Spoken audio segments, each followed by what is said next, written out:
Hi, it's Terry Dennery of the MathWorks. We're in Roblox with a car that we built in MATLAB Simulink. So how do you like my car? So take a closer look. Let's rotate around a little bit. All right. And so, this stuff that's in real cars. This little gray thing here slides from left to right and moves both tires or both wheels to kind of steer it. It's called a rack and pinion steering system. And these suspensions, you can see the spring right there. That's a double wishbone suspension. So, what I think is really very cool, is the potential we have to build really, really cool cars. And so this video is going to be short, and we're going to just kind of show MATLAB and Simulink bringing in, I'll call it maybe more sophisticated car designs. So anyways, let's see how we're doing. All right, we're about to go over. Boom.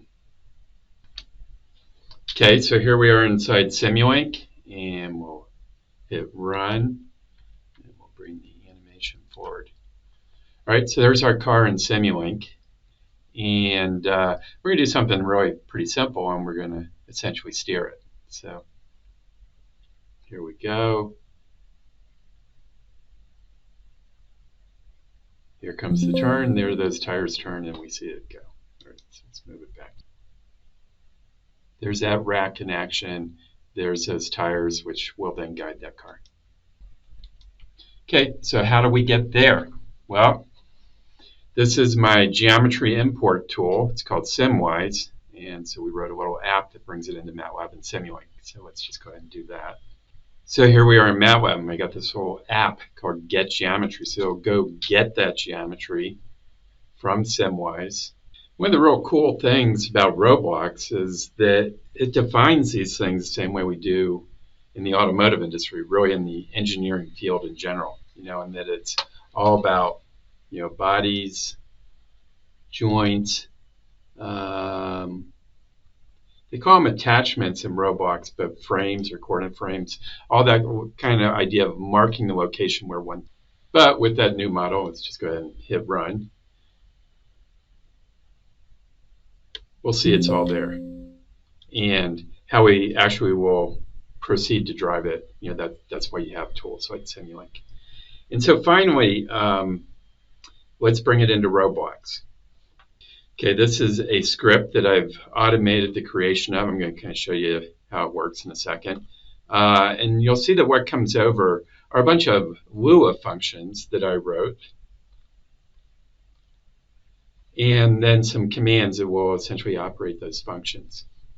Okay, so here we are. Export to Roblox 2. So it's new and improved, a little bit better than the export to Roblox 1. And, quite a bit of it's making use of the fprint and essentially writing a file. And I'd say the other thing that's kind of cool about this, well, things like, operating between strings and so forth, but also the idea of working with matrices and rotation frames and all that kind of stuff.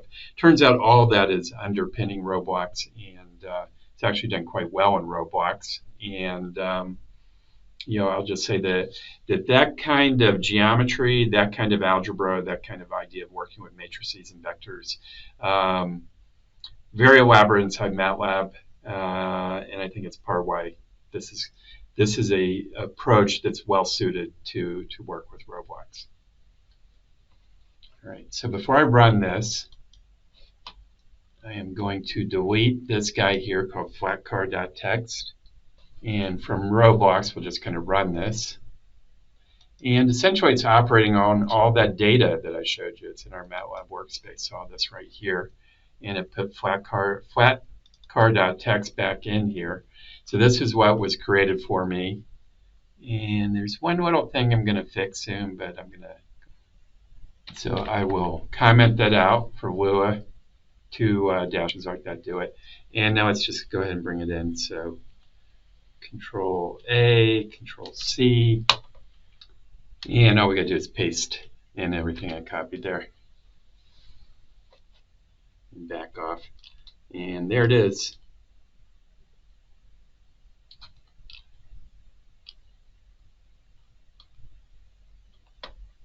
Thank you.